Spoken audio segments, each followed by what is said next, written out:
Ladies and gentlemen, children of all ages, welcome to our show. We have gathered together from the cosmic reaches of the multiverse, two of the nerdiest geeks to be found.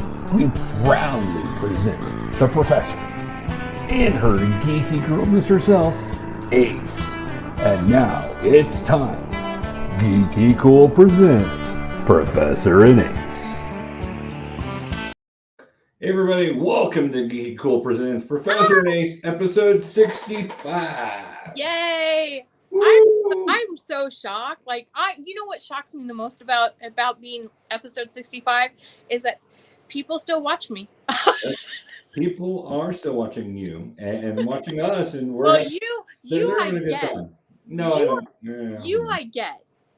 Me, I'm not just so some much. boring old guy, so that's all right. I mean, I'm a boring old woman, so it's all good.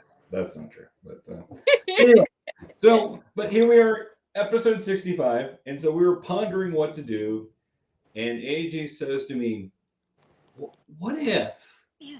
And just left it there, and I'm like, "What if what? What if? No! Oh, we're gonna talk about What If, the animated series in the Marvel Cinematic Universe on Disney Plus. So that's what we're gonna talk about today. There have been 9 episodes, and the season's now over after 9.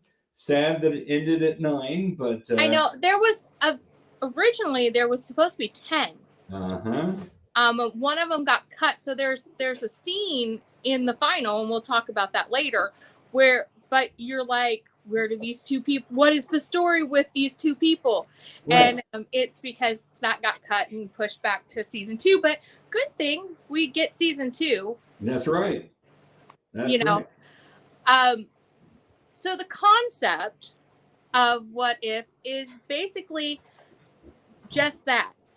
It asks the question of, we have been introduced in the multiverse, kind of. They've hinted about it. Now Loki, if you guys have watched Loki on Disney Plus, that has actually introduced us to the multiverse. But through the movies, it hasn't, quite been established. Other than the Spider-Man Into the Spider-Verse. Into the Spider-Verse. But during the actual live action, they haven't really introduced it. They've hinted about it, and we know it's coming up. This is basically every comic book nerd's dream conversations. We have these conversations all the time. Right. And it's like, what if, Bruce Banner could cure himself, figured out the cure? Would he still want to do that? I mean, they don't actually answer that one. That's just one that I would really like to see. But it's just all those questions of what happens in other universes to our heroes or to the characters that we've grown to love. So. Well, it is based off a comic book series. I believe started in the 80s. And I actually have the first issue. What if Uncle Ben had lived? Right. It tells the story of Peter Parker if Uncle Ben hadn't been killed, and how would he have used his powers? And there's just numerous ones. I always love this series because it takes you into those things that you question, like, what if that happened? How would that change his character? How would this work? And so it's like the butterfly. Yes. Like the butterfly effect for the Marvel universe. It is. One little thing changes, and because of those changes, everyone's stories change. And I love the concept of this. I loved it as a comic book. I'm super jealous because I actually had a lot of these comic books back in the day, and of course, my comic book collection got destroyed. But I love that they made it into an animated series. I feel like it lends itself to animation a little bit more than some of the other stories, because it's so fantastical in some of the things that they tell and stuff. The stories are just a little bit harder. I think they would be a little bit harder to bring to live action. Right. So I agree with you. Yeah.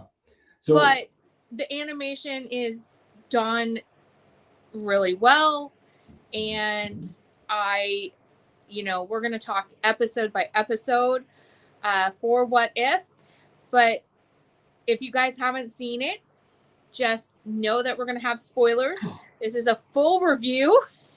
We're going to go episode by episode for the whole series, or season 1 of the series, and we're going to talk about like our favorite moments and what happens. So if you haven't seen it, go ahead. We'll be here. You guys can come back and watch us after you watch it, or if you don't mind spoilers, stick around. Right. So I'd like you to do me a favor. Yes. Tap into your Doctor Who-ness. Okay. I know. I'm like you're already in. And I'm always tell us in your best possible River Song voice spoilers. I can't do River Song. I don't do voices. Spoilers, darling. Spoilers. Exactly. There you go. That works. All right. But I can't. Let's face it. She has a very unique voice, and I can't do her voice. She does. She has a very unique voice. Spoilers. Sorry, I put you on the spot there. I just thought you know what we going with Doctor Who. So what we should do is get a clip, because we are allowed to do like a short clip of just her saying spoilers, darling. We can do that. All right, that's on the game plan. Now, talking about spoilers, we've got a couple of people joining us who will add to the spoiling. Welcome, Shpoo and Dee from Skallywag Productions. Hey guys. Look at teacher. Your heads know already, huh? How dare you guys talk about What If without us? You thought you could get away with it? We thought maybe what if we could. I mean, what could possibly go wrong? What if we did it? What if, right? What if? Right. What if? It's incredible because like way back, one of the really early episodes of the show, like first season, we actually did an episode about like comic books that we would love to see become movies. And we made one caveat of that What If should be a TV show. Right. And now it's here. Now it is. See, you guys brought it to buy. Listen, you brought it to be right here. Disney is just watching the Skallywag production channel just for ideas. It's just and then saying, we find this really funny, but this would not be appropriate to make it to a Disney movie. Okay, all right. Now, look, there's an idea. Wow. That's funny. So it's Marvel, and then Rhett and Link also. Just everybody. Culture did once. That's what happens. Because all ideas are original on the internet. Not sure if you're aware of it. Wait, if you listen to your daughter, everything you see on the internet is truth. Yeah, it's true. That's probably not exactly 100% right, but I know there's a couple of Trump supporters who believe that. Well, only if you support their person. Okay, I got robot voice. I'll be right back. Oh no, not robot voice again. He's robot always doing in that. Disguise. I think it's just his. I just think it's just his ears. He's just having issues. Are you calling him old? I mean, no, because I'm older than him, so I would not do that to myself. But we all know there are people that seem to be much older than they are.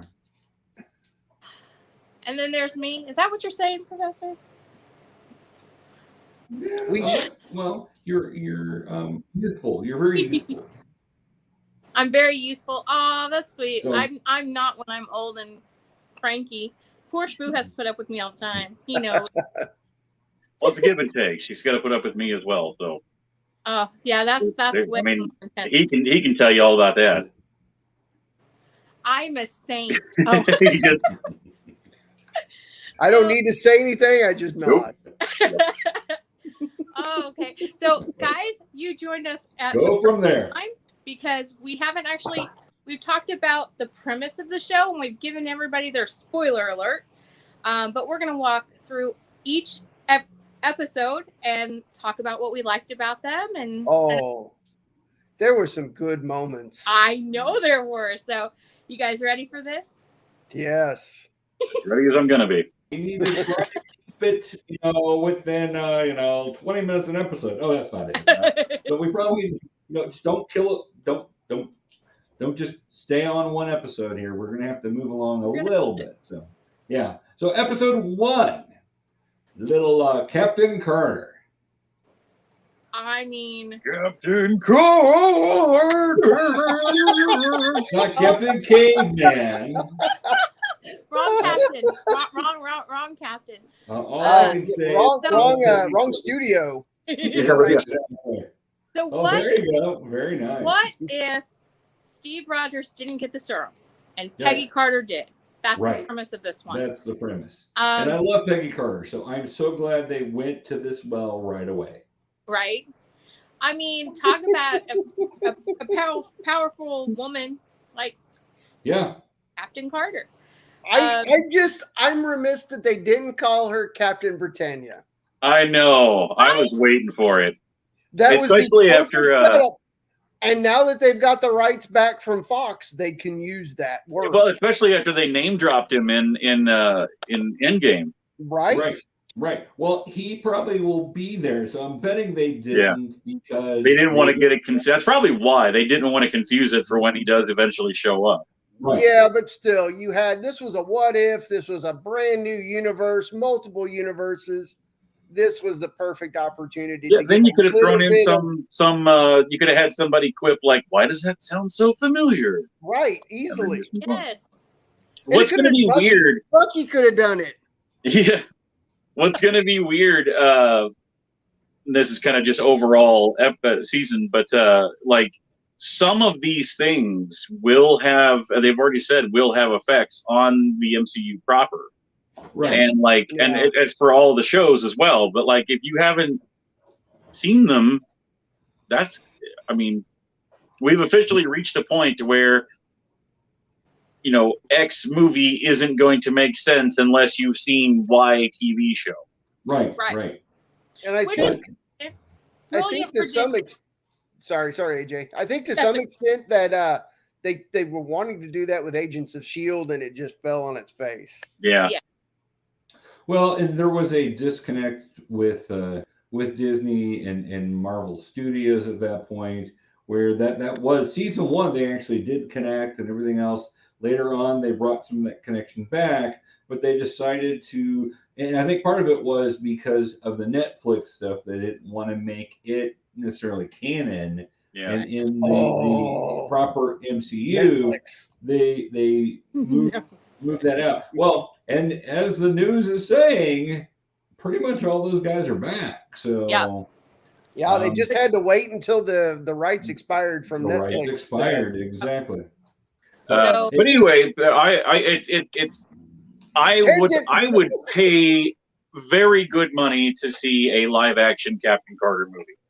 Yeah. Oh yeah, no doubt. It's potential. My only beef with this show at all.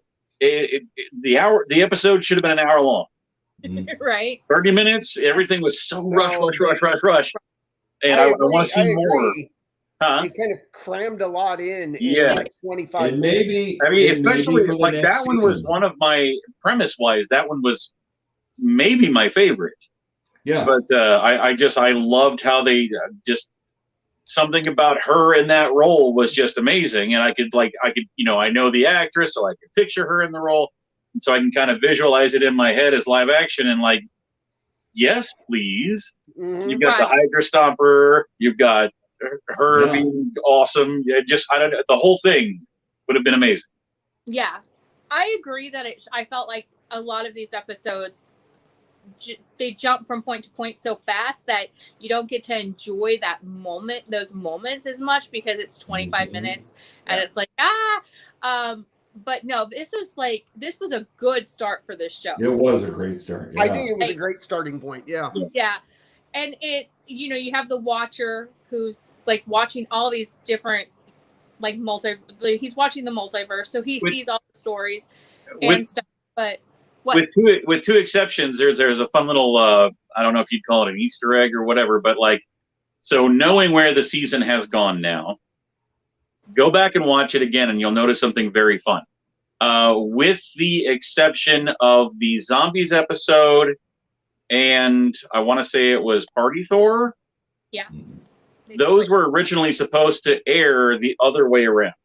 Okay. But if you keep that in mind, but then go back and watch the episodes again, you'll notice that in every episode, like the first one, Uatu is like way off in space. Every episode, he gets a little bit closer, little bit closer, little bit closer until finally he's actually there interacting. He's actually in the fray, yeah. Right. But speaking of the Peggy Carter episode, something that could very potentially be incredibly interesting here in a little bit of time. I'm not sure when it comes out, but Multiverse of Madness. Yeah. One, I hope we get to see at least a couple of Easter eggs, maybe. Yes. In that, let us see Captain Carter in the live action. But the big tentacle monster at the end. The belief is that which pops up a few times actually throughout the season. A la the evil Doctor Strange, which we'll get there. But that is believed to be a character from the comics called Sugar McGraw. I can't even say it. Sugar McGraw, which is actually a Sugar. That's it. Yeah, I kept wanting to change the M and the G. But yeah, that he is supposed to pop up in Multiverse of Madness. Supposedly, that'd be awesome. Which will be amazing because, we've seen how at least one interpretation of Stephen Strange has dealt with Shpoo, so we'll see how it goes. Well, and we know that these are the kind of characters that Doctor Strange is known for fighting in the comics, especially during the 70s. It was always some sort of fantastical space interdimension monster like this, so that works out really well. I did find it hysterical that the Red Skull is trying to open up a portal to bring a Hydra monster to life. Oh my God, you're trying to bring a real Hydra. Oh, okay. Well, it's not quite. He just dialed the anime dimension is all he did. Exactly what he did. Red Skull is very into hentai. Go there, you'll learn to hear, folks. I loved Peggy Carter and Steve's relationship in this. Yes.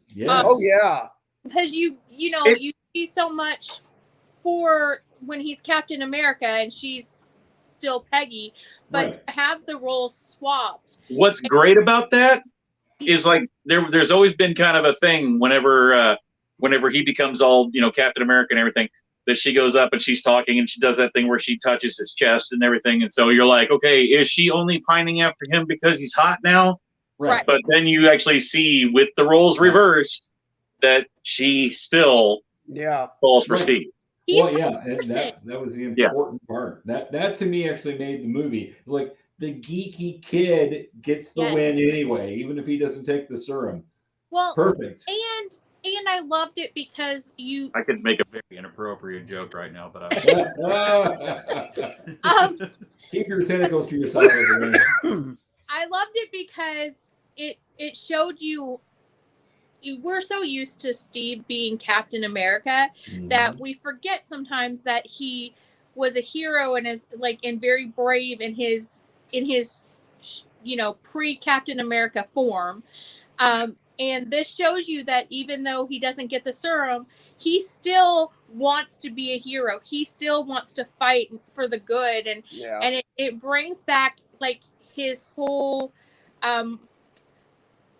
essence for me. It brought back the essence of that first movie with him, which you tend to forget because he's Cap, he's Cap throughout the rest of it. And I like that. I like that you got to see him as that nerdy, geeky kid who just, happens to fall in love with a superhero. And it looks like we'll get to see more of him next season. Yeah. Which I'm curious, are they going to make him the Winter Soldier sort of thing? I know that would or are they going to make him more like Agent Carter? Make him a spy sort of thing? I don't know. That was a good after end credit there in the last. It was. Even What If gets an after credit scene. Yes. The last one though. We watched all of them. We were waiting for after credits. And that was done on purpose to make sure you come back for season 2 next year. Which is brilliant. Like I said, I think Marvel did it right for this. First of all, tying all of these shows to the movies that are coming out and bridging that. Smart business move on Disney's behalf, because we're still paying for Disney Plus, and we're going to the movies. And if we don't go to the movies, you can rent them on your Disney Plus, and it's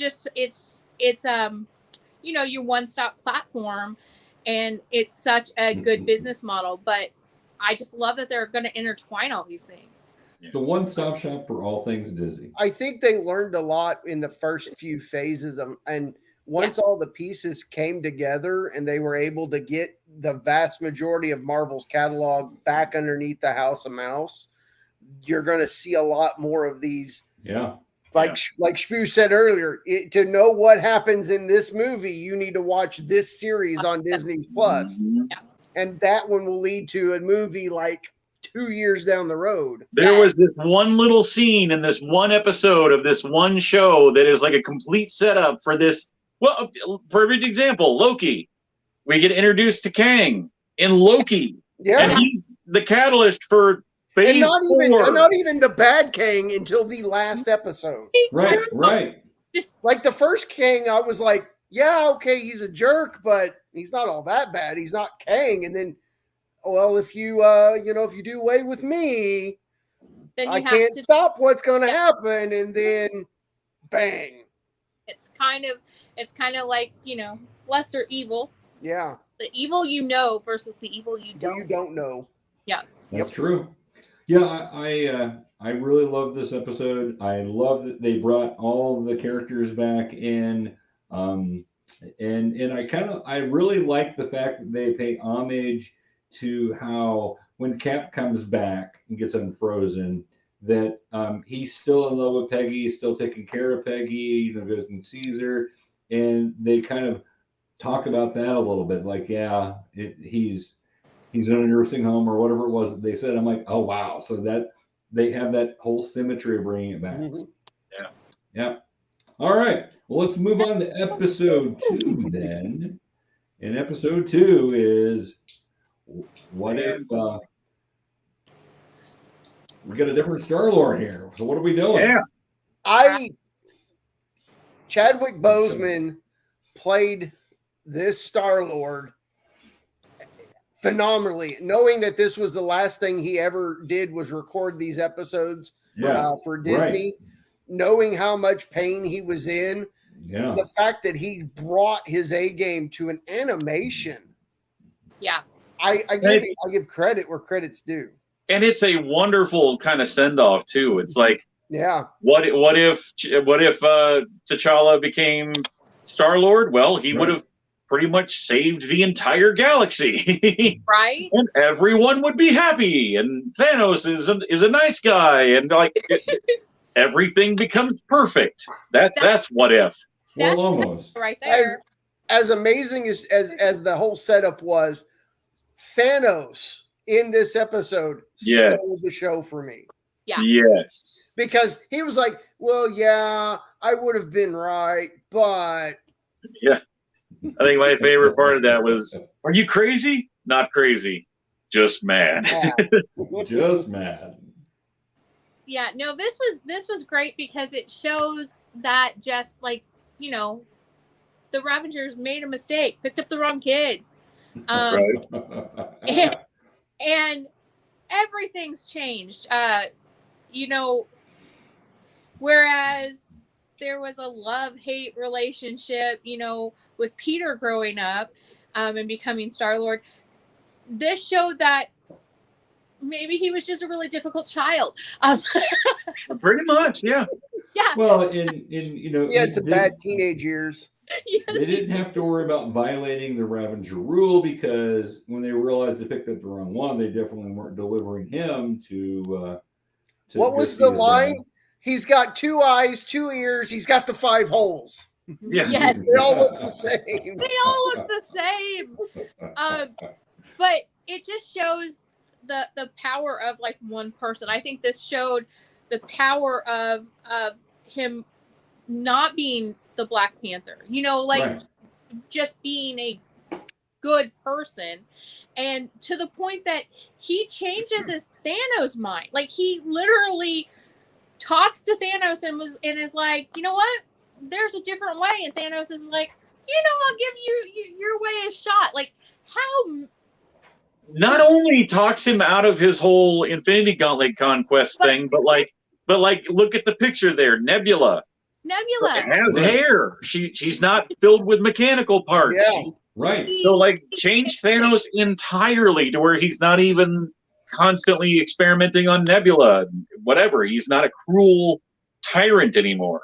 No, and he wants to make the universe a better place, and in a different way. Like that's the thing about Thanos was Thanos' reasoning for what he did was not a bad reasoning. It really wasn't. I mean, it was just the wrong way to do it. Incredibly misguided, yeah. Yes. Yeah.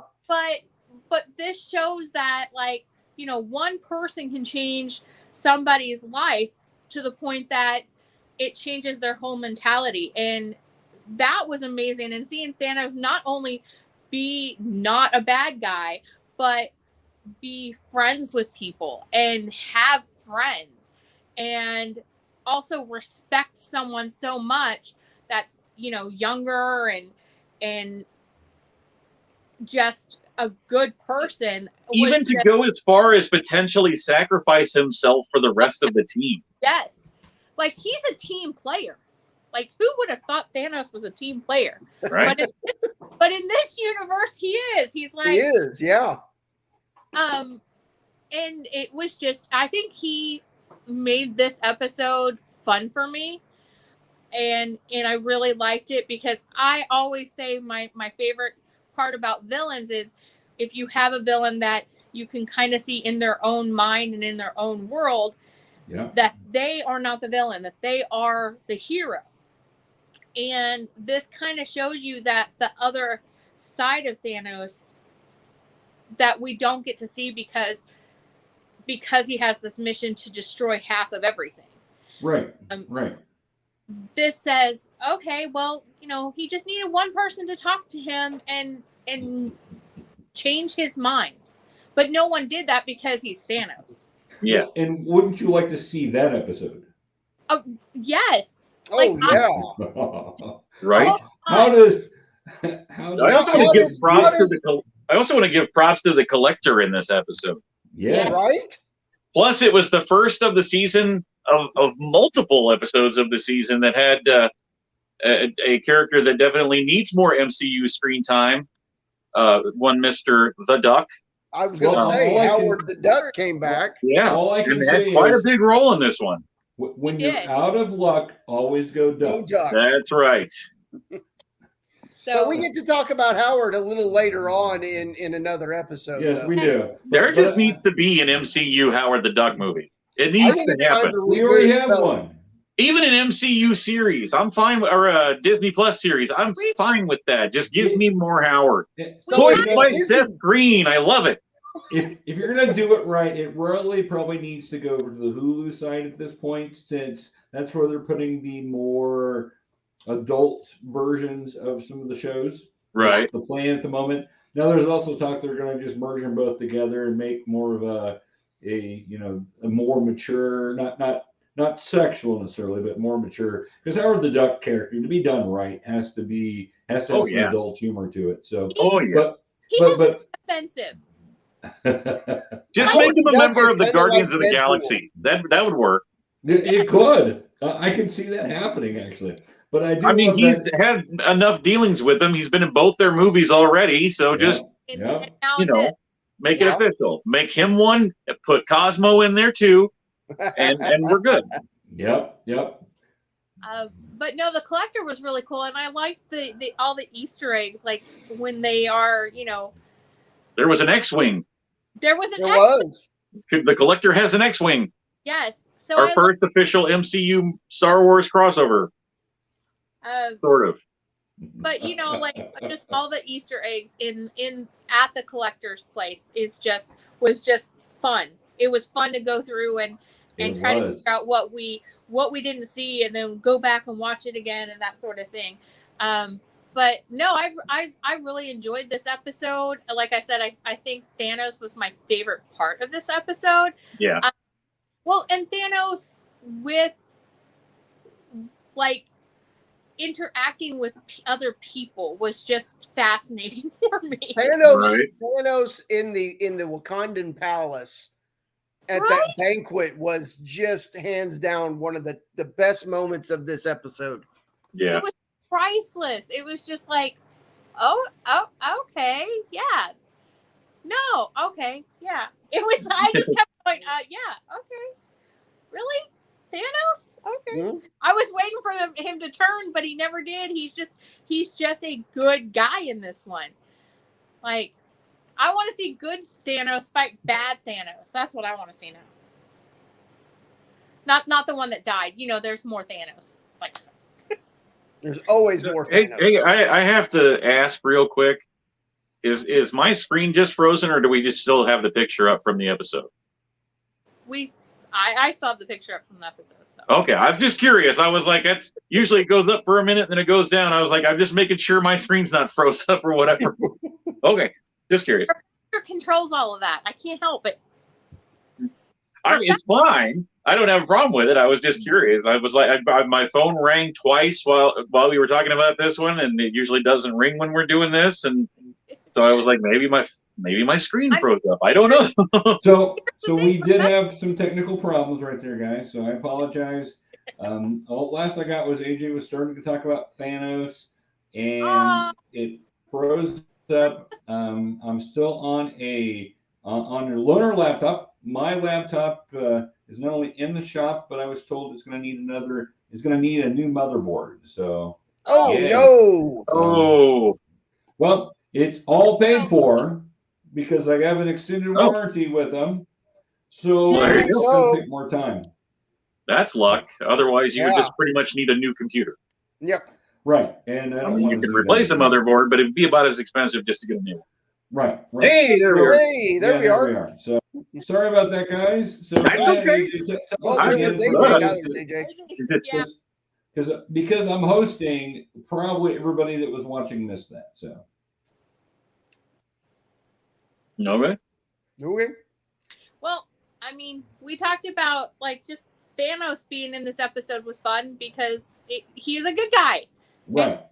Team player, and it was just fun. I really like this episode. I like that the fact that you see a different side of him. I like that he could.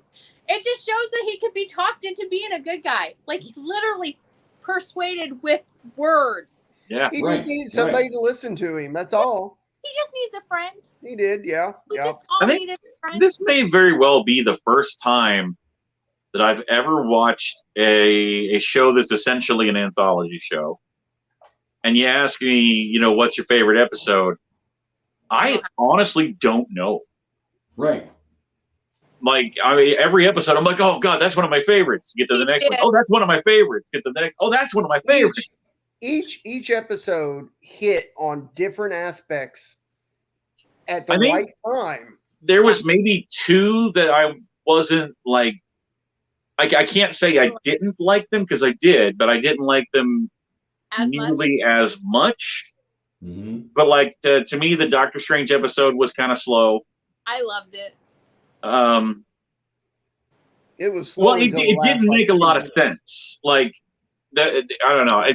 I could go into a big rant about it, but we're not quite there yet. But not there yet. Yeah. And I can't even remember what the other one was now. Actually, I think maybe episode 3 was not one of my favorites.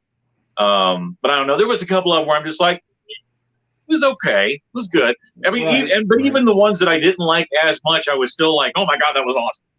Yeah. Right. Mm-hmm. Yeah, I'm with you. So let's move on to episode 3 then. Yeah. Okay. And that was the one, with the one where the Avengers were all wiped out. Right. Yeah. Not one of my favorites. Well, it was, but it makes way more sense when you see the last episode. Yes. Yeah. Like, yes. it's one of those episodes you have to tell the story for the last episode to make sense. Right. And so, of course, it's very like, again, I think that if they would have given us more time to like understand what was going on in the world instead of just pushing us right in there, if they would have made it an hour long, I think you would have liked it a little bit more. It kind of felt very forced, but it introduces you to the characters you need to know for the future episodes. And can I say that the way that they wiped out the Hulk was absolutely genius? Oh, with Ant-Man, yes. Yeah. Yeah. Yeah. They used the in case you haven't seen the episode and you don't care about spoilers. So of course Ant-Man's got his little gadgets that make him grow as well. He basically injected one into Bruce Banner and then set it off once he became the Hulk. So the Hulk just exploded. Yeah. Like he grows into the Hulk and then he's just like and just starts bubbling. Green goo everywhere. And we already know that this Hulk in the MCU is not as powerful as the comic book Hulk because comic book Hulk would have just healed from that. Yeah. He just kind of glooped himself back together and he would. But Yeah. I mean, like, and unless you put something inside of him and made that grow, which did he do that and I just forgot? Or did he just I think he just injected the pin part. If I remember right, it was just because wouldn't that just have made him grow? Yeah. Giant Hulk. Oh God, that's just terrifying. Just his heart. Yeah. Okay. Yeah. Just his heart. Yeah. That's right. Yeah. Which how do you control that? Seeing as how your heart pumps the blood throughout your entire body, so that would have moved Pym particle. I don't get it. About it too much. I am. Yeah. It was very specific. When all they would have had to do was just put an object inside of him and make that grow. Out of the 8, this was my least favorite. Yeah. Until I got to the end with Fury and Loki.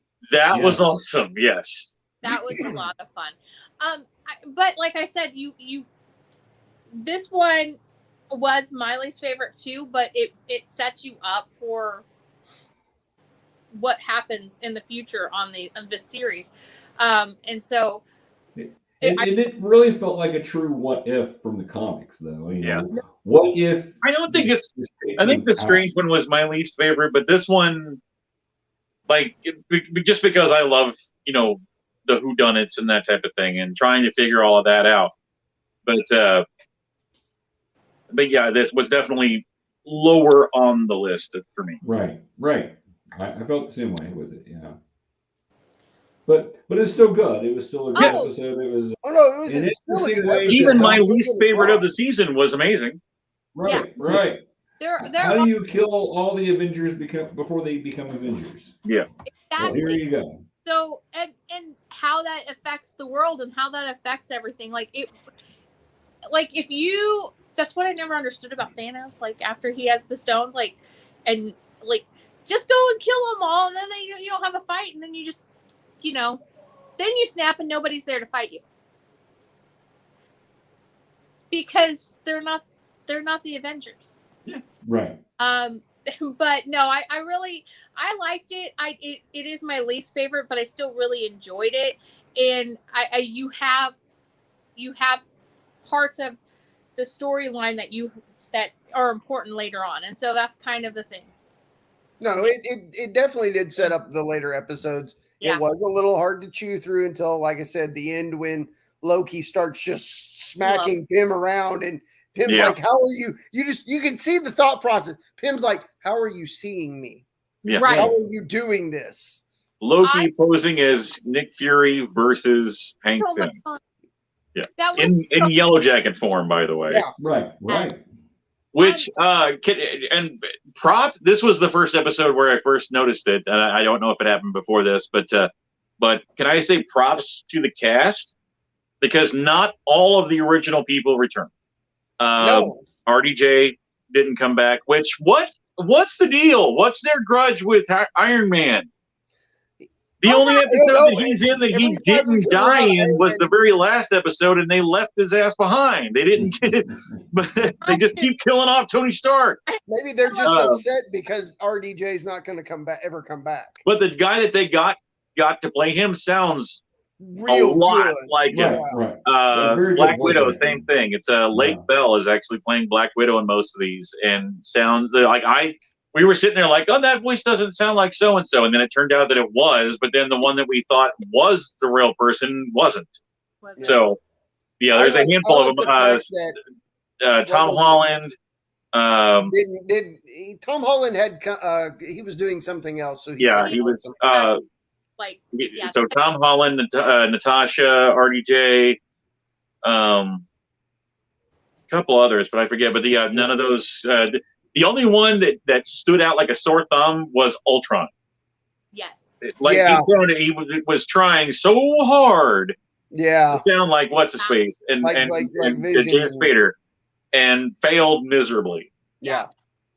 It sounded like a really honestly though it wasn't bad because even though he didn't sound quite like him, because he's inhabiting Vision's body, so it almost worked. Yeah. Yeah. Right. No, I did like the fact that they got Tom Hiddleston come back. Samuel L. Jackson came back. Hemsworth was back. Benedict Cumberbatch came back. Chris Evans came back. Chris Evans came back. Wondering if ScarJo will be back for the next season since they've kind of kissed and made up. So yeah. I just like the fact that Hiddleston has come out and said as long as they'll let him, he'll play Loki. Which makes me so happy. Yeah. Me too, because originally, like the big word was that the Loki series was going to be like the whole purpose for doing a Loki series was to introduce the new incarnation of Loki. Yeah. But he's definitely against the norm because a lot of Hollywood actors want to just I'm doing a comic book movie and I don't want to get stereotyped. And he's like, I absolutely love this character. Right. Well, both Toms. Tom Holland has said he'll play Spider-Man for as long as Eventually, Tom Holland will grow out of Spider-Man, though. Right. Well, they can make Spider-Man age. We have older Spider-Man. We do. Your beer belly Peter Parker like we did in Sony's Spider-Verse. Tom Holland's also one of those guys that's going to look like he's 17 forever. He's Michael J. Fox. He's the Michael J. Fox. Not another teen movie. He's going to go from 17 to 50 and, kind of overnight. Yep. And by then, we won't care anymore.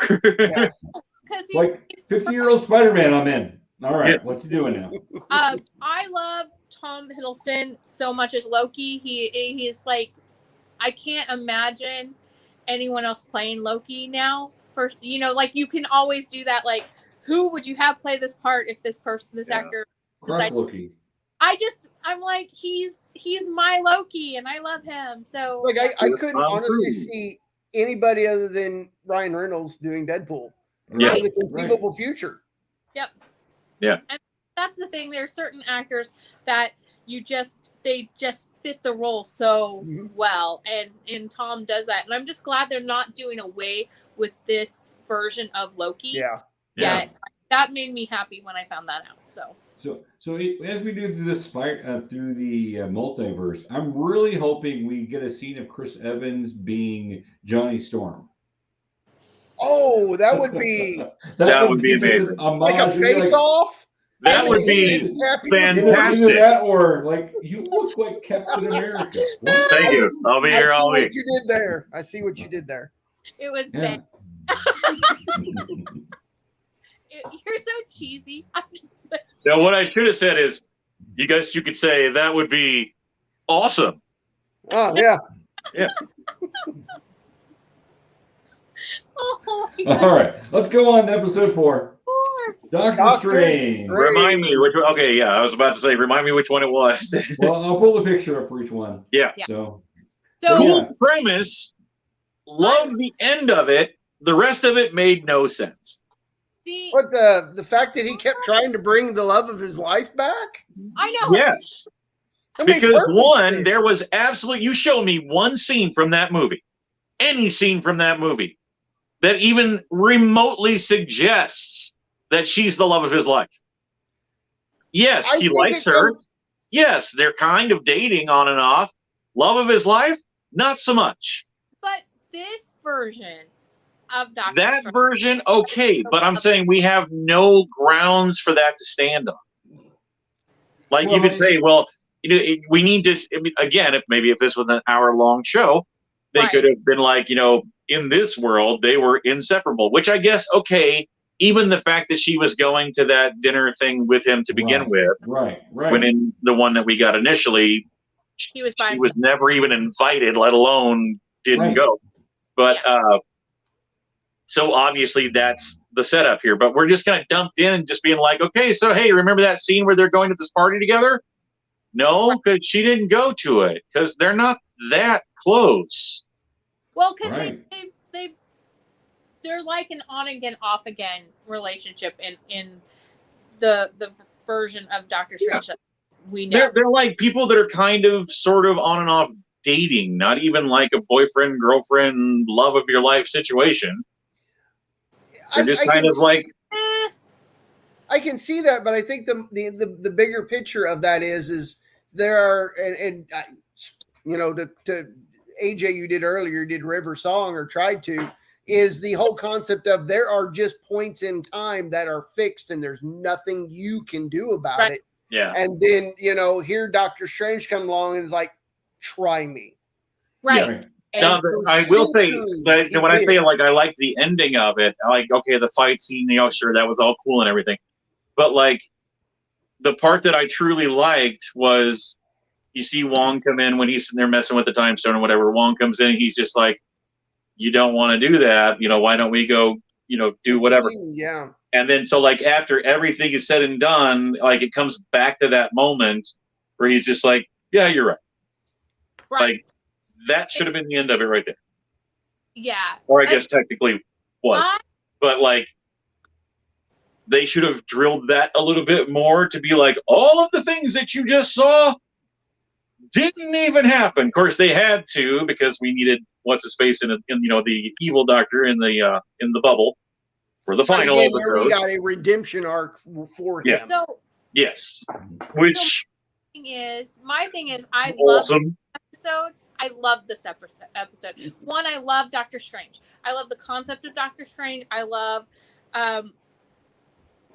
Benedict Cumberbatch as Doctor Strange, but I loved seeing a different version of Doctor Strange. Right. I feel like this one, whereas the one we've seen and know is, at the beginning of it, he's just this arrogant ass. And he's just very self-absorbed and he has to be taught to have feelings. And this kind of gave me an idea of like, what if he still an arrogant ass, but what if he already knows how to have right. Well, I mean, even the episode, like they never really, I wish they would have showed the titles of the episode at the beginning, but it's like, so it's there, like if you click on it or whatever. But like this one was basically, I think it was, what if Doctor Strange lost his heart instead of his hands? Mm-hmm. Yes. So like that was kind of the idea, but yeah. Yeah. And that's what I liked because I was like, what if he already knew how to feel human compassion, at least toward one person. Right. And then he developed all these powers. How would that have been different? Because the thing with the Doctor Strange we know is the fact that, yes, he lost the thing he loved the most, which was his playing God as a doctor and being like the best doctor. But that's not like a human connection. So what if you made him have this extreme human connection of having a love of his life and he loses her instead of his ability to be a doctor? Right. It makes more sense to then have him go crazy, because all of us know when you have a human connection versus just a self-absorbed connection with like whatever you think you're really good at, if you lose that, you can learn to be better at other things, but you can never get that person back. Right. So there's a difference in it, and I love that concept of this one. I thought it was visually fun, and I really thought that having a Doctor Strange who went crazy because of losing love was such a unique take. Whereas, you know, the Doctor we're so used to is just, he doesn't really have the capacity to love. Like, they've never shown that he has the capacity to love other than himself. Right. And this shows a different version of that. And I thought it was fascinating. I know Shpoo was watching it, and I was like, oh, I love this one. And he's like, I don't. I think, well, I mean, like I said, I mean, this one was probably my least favorite of the season.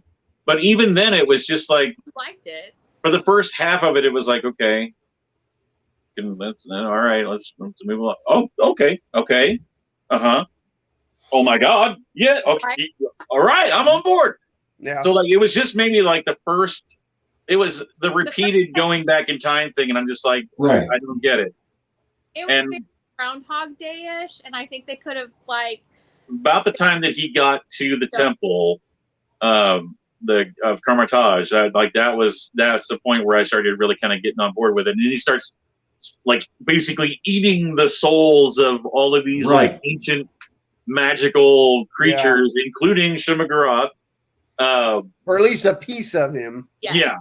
Like their essence, basically, and then then he turns into this just giant amalgamation of all of these creatures, and which that's cool. Also shows parts of Doctor Strange that I love from the comics that they didn't really explore a lot in the movie, which is like, because of his powers, he can basically hold all of these entities and these worlds and everything, and that comes in like later on in the last episode. You see a part where, you know, something happens and he just swallows it.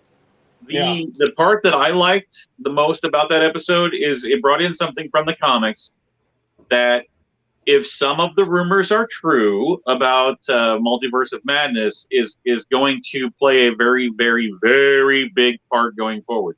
And that is like the little bubble that he created at the end is what's called a pocket universe. Yep. And a pocket universe is something that comes up quite a bit in the Doctor Strange comics. It's literally a universe that is just this one little pocket used for whatever. Like after one of the multiple Infinity Gauntlet storylines, they formed what they called the Illuminati. It was Doctor Strange, Professor X, a few other people. And each one of them got one of the stones to do, to get rid of, basically. And for his, he created a pocket dimension to put the stone in. And of course, there's one of the very large theories coming out of Multiverse of Madness is that one of the universes that he will visit will actually introduce him to the Illuminati, right? Including Charles Xavier. But anyway, that kind of brings the stones back into play. So there's a possibility that the pocket universe deal may be important going forward. Well, not only that, but it could also mean how many outlandish theories about No Way Home has that is the bad the Doctor Strange, but the redeemed evil Strange that Peter's dealing with at the very beginning. Actually, a lot of what's coming out now says that the trailer that we got is like 90% fake scenes. Well, that would be on par with Disney. Yeah. There actually was of course, what movie does this not happen with? But there was a plot leak that came out a few days ago that was talking about this, and this is from a guy that has spoiled things in the past with like 100% accuracy. So he comes out and he's like, so the trailer that you got, complete BS, one or two scenes here and there, but like scenes are changed, characters are swapped out, whatever. But that the way things play out are entirely different in the movie. And it's not actually Peter that goes to Doctor Strange, but more Doctor Strange that calls Peter and says, basically the multiverse is starting to fall apart and somehow it's revolving around you. So I need your help. Whether or not that's true, honestly, I kind of doubt it. But who knows? I still think the multiverse goes back to Wanda opening the Darkhold, and that's where it needs to begin and end is with her. We thought that was our first introduction to it for sure. Yeah. Yep. But no, like the Pocket Universe, I think, as you said, in the Doctor Strange comics, it's a uniquely Doctor Strange thing, like to start with, like and I love that they brought that in, and not only once in this series, but they bring it in again, and and it makes it's also a place that even people who are trapped through dimensions and it's what saves the day in the end. Yeah, like the big season finale, the big finish is Pocket Universe. Yep. And the thing is like the Watcher, lets us know that basically that is a place that only the person basically who created it or a Watcher can go to. Kind of hint about that. So I like that because I liked how that was the first introduction that a powerful individual could see Uatu. Yeah, and that's the other thing. It's like it's because of the Pocket Universe. It's so I enjoyed that episode. I know Shpoo, it wasn't his favorite. It was one of my favorites, but that's just because I'm a huge Doctor Who or Doctor. Oh, the next episode. The next episode. Are we ready for this one? Yes. Yes. Ready for some face eating here? This had my fanboy heart going absolutely ape. This needs to be revisited in season 2, for the love of God. This needs to be its own series. Yes, it does. I actually almost said that. That's hilarious. Yeah. You did say that when we were watching it. I did. I love this. And in case you're not aware by looking at that picture, this episode was, what if zombies? Marvel zombies came out. I didn't pick the picture with the actual zombies. I had to go with the one with the head. With Ant-Man's head is amazing anyway. Because his line about I deal with stress by making dad jokes. Yeah. Right. It was so good. This was probably like one of those that I just wish it would have been longer. Like right. I was like, oh my gosh, it's over. Well, there are so many unanswered questions from this episode. Oh, right. Oh my God. And especially there at the end. Yeah. We know Wanda came back because Strange summoned her, but and he brought all the zombies in there, but we didn't see Wasp. We didn't see giant zombie Wasp. We didn't see a zombie Hulk. Well, and you say zombie Hulk, but that's one of my unanswered questions. There's no way somebody's biting through his skin. Right. No, they're not. Theoretically, he should have been absolutely fine out there. I've never liked the zombie aspect with anybody who has that healing factor that eats everything. You should never get a zombie Hulk. There should never be a zombie Deadpool. But speaking of Deadpool, we did get a Deadpool cameo in this episode. What? Yes. Go back and rewatch it. There is a guy in a red and black outfit with a pair of samurai swords walking at the very first when they're combating the Avengers on the bridge. Yeah, we get our first Deadpool cameo. Thanks, technically, no, it's not the first. The first would actually be the Free Guy review with Deadpool and Cord, which was absolutely right. Which was hilarious in its own right. It was. But, I love this episode, though. First of all, everyone knows Professor and I both, our favorite superhero is Spider-Man, and this just made it so I loved it. I loved him in this. And I don't know who that kid is, but like that, I seriously thought that was Tom until I watched like an Easter egg video about it later on, and they were like, "Yeah, played by blah blah blah." Yeah, the voice was just a little bit different, but really close. Once I knew it was, you could hear the subtle difference. But yeah, for the whole episode, I was just like, "No, that's Tom." Nothing tops the blam. Yeah, he has that enthusiasm that Tom has. Yeah. Spider-Man. Happy Hogan going around going blam, blam, blam. I know. And they're like, are are you saying blam? Like you can't Which just is do this. so funny since that's how it was written originally for Iron Man. Blam. Blam. I don't know. I think my favorite part of the whole episode was I've got Sharon on me.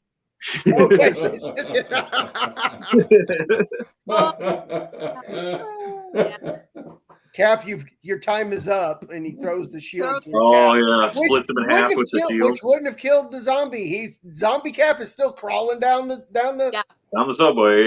Yeah, on the subway train. Let's talk about Vision and Wanda in this.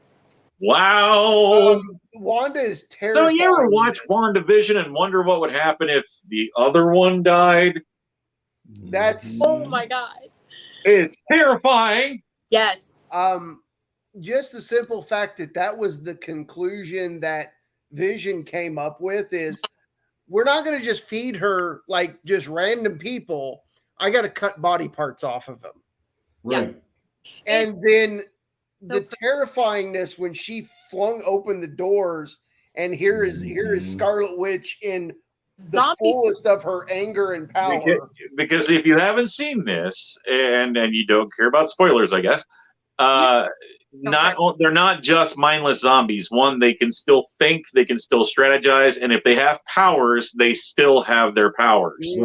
Right. So you're talking a Scarlet Witch zombie that is legitimately a Scarlet Witch zombie. Yeah. And just the simple fact that he's got her locked up, Vision's got her locked up, feeding her human body parts, that sort of thing. You're the leg of Black Panther. Oh, I know, right? I'm just like, it's very much, I loved it because it was very much showing that, like Danny said, if they would have reversed who died. But the best and most terrifying part of it is when he turns and he looks, I really wish you hadn't have woke her up. Yeah. And it's just like, what? Woke who? Boom. Oh. Yeah. He is scared of her, but he loves her so much that he just... And rightly, he should be. Oh, she was terrified. Like, you're talking about a person who's powerful enough before she even gets to her full potential, powerful enough to destroy the Mind Stone. Yeah. Right. And Infinity Stone with her three realization powers. All of them. Yes. I'm like, it's just Scarlet Witch is, and I always say this is so underutilized, or was so underutilized in movies, because of how much power she actually has. I loved WandaVision. It's about to get insane, yeah. Yeah, because I'm wondering how much they had to nerf her until the Fox deal went through. Right. Like they kind of nerfed Quicksilver in Age of Ultron. Yeah. And compared to the way Pietro is in the comics, or even in the animation, or even compared to what he was doing in X-Men, the Fox X-Men, none of those bullets should have been able to touch Quicksilver. Yeah. No. But yet he gets riddled with bullets. Yeah. Right. So I'm just curious as to how much, now that the Fox deal is completely done and they have access to this other catalog and the full potential of characters can be woken up, if you want to say it. Now we can see Scarlet Witch in her full power. So are we maybe down the road getting a House of M? Well, I mean, that was kind of like the WandaVision was sort of a nod to that. It was definitely a nod, yes. And Multiverse of Madness, like, she essentially is supposed to be the main villain. Yeah. So she's creating this multiverse of madness, looking for the kids and whatever. Mm-hmm. Zombie. Which I hope that they're on the end of some dude's arms. That would be cool. Oh my god. Zombie Wanda though. Mephisto. Oh. Yeah.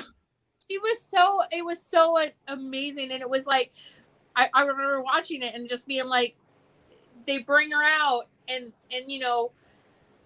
it's so quick, and I just want more of Zombie Wanda, Zombie Scarlet Witch. I want more of her. The way that episode ended, so I would think, one would think that they would have to go back and finish that story out. I mean, I hope so. I mean, because they left it on like when I say they left it on a massive cliffhanger, I'm not just talking about the zombie Thanos showing up at the end with the Infinity Gauntlet. Which, that was terrifying. By the way. My God! But like even the main story, like you've got all of our characters, they're like trying to get to some place to like hopefully initiate the cure to the zombie virus. Right. So like we don't have a conclusion to that story. Yeah. The self-sacrifice of Vision in that story was really good too. It's like, yeah. I have to redeem myself. So here he rips it out of his own skull. He knew it was going to kill him. Yeah. So, but no, I agree. So you think Zombie Wanda brought him back too? Had like a zombie WandaVision sort of thing? As long as he looks like the zombie Vision from WandaVision, I'm fine with it. Right. That would be amazing. See all the potentials. What if gives us all these potentials? Yeah, can we just have what if zombie WandaVision? Yes. Wow. Oh. It's like, wait. Oh. Well, and it could be like a zombie show from the 50s, so Night of the Living Dead. Then you could have a zombie show from the 60s. Ash versus the Evil Dead. There's a ton of ways you can do it. Yeah. And you end with like The Walking Dead. Yeah. Yeah. No, I loved it. This one was the one that went by the fastest though. Like when I was watching. Yeah. Honestly, from the word go, this just snowballed and it was done. Right. Yeah, that was one that just like, you're like, that's where I think that may have been the first time that I mentioned why is this show only 30 minutes? Yeah. Because like, I mean, the fact that you're trying to tell that gigantic of a story in a tiny amount of time. Yeah. Like by the time you're really into it, it's over. And then you're like, that's it. We're done. Surely they're going to do a part 2, right? There was so many different directions. It's like I was waiting for the part 2 to come the next week where we picked up with the zombie Thanos. Well, and then like I went searching for it after the episode ended, and everybody was saying that like the season finale was supposed to be part 2. And it didn't go there. No, at all. Not that I don't like the big bad end guy for loved it. But no, but yeah, I mean, you get the zombies they do make an appearance in the finale, and zombie Wanda does, but like, yeah, no, you don't have any closure to that story whatsoever. Not at all. And I want it. I'm like, Disney, please. I hope season 2 we get to finish it. Yeah, well, I do hope we go back during. Let's move on to episode 6, since we've been eating our brains out on this one. Killmonger. What if Tony died yet again? Really? It's just like I feel this is like a RDJ. You need to come back, or we're going to keep killing your character. It was this week on this week's episode of What If We Killed Off Iron Man Repeatedly. This is probably my least favorite episode. It's one that I actually even forgot about. It's chewy. I will give you guys that. It's a little but chewy. Not my least favorite. Not my least favorite, but I actually forgot that it existed. It was very much like I wasn't rooting for anyone in it. I like an episode where I'm rooting for someone. Right. Right. I like Killmonger as a villain. I think he's one of the deepest villains that they've had in the MCU. And basically the whole premise of the show is just what if he enacted his plan a lot earlier. Yeah. And so he shows up right when Tony Stark, gets in his little jam at the beginning of Iron Man, as opposed to waiting until the events of Black Panther. Yeah. And so you kind of get to see like all of the events of the MCU playing out as they would have if Killmonger was around and kind of like the big hero for a while. And I just thought it was really kind of a neat twist. He becomes, Tony's go-to man. Like, right. That's the whole thing. Like, what if they became, instead of Rhodey, it's Killmonger. Yeah. Yeah. And helps him develop stuff. And And the thing about it is, like, I get it. It was just not my favorite. I like Killmonger as a villain, and this had him as a villain, but not quite. And it was I don't know. It was just not. It was really slow burn a little bit too at some parts, and I'm just like it to be more. I wanted it to be more action, and I think the problem with this one is it came off of the zombie episode. Yeah, it kind of fell flat after the zombie episode. Yeah, it was badly pointed. You had the peak of this excitement with the zombies and the fast pace and the cut, and then we're gonna slow it down. It's so long. And I know for your lovers out there, we're gonna they slowed it down just too much, and that's the thing is like you had this. I mean, you end with Wanda as a zombie, and then you're like, oh, Tony's friend with Killmonger. Okay, like. The interesting thing I thought that came from this episode was how devious Killmonger was and how he can infiltrate and knows the right things to say, knows who to buddy up to, plays both sides against each other perfectly. Oh, yeah. I will say that's a very good bridge from the comic book. Yeah. Killmonger. Yes, I he agree. Is very He's very Dr. No guy. Yes. He's that level of intelligence as far as a villain. He's smart, he's savvy, and he doesn't overtly put you into a situation in the comics. He just kind of nudges you and then sits back and lets the chaos happen. He's very much, Did you see a ghost, Shpoo? Yeah. I mean, for lack of better words, yes. Like physical form there with it. We have this kind of like I just call them smoke people in our house. Mm-hmm.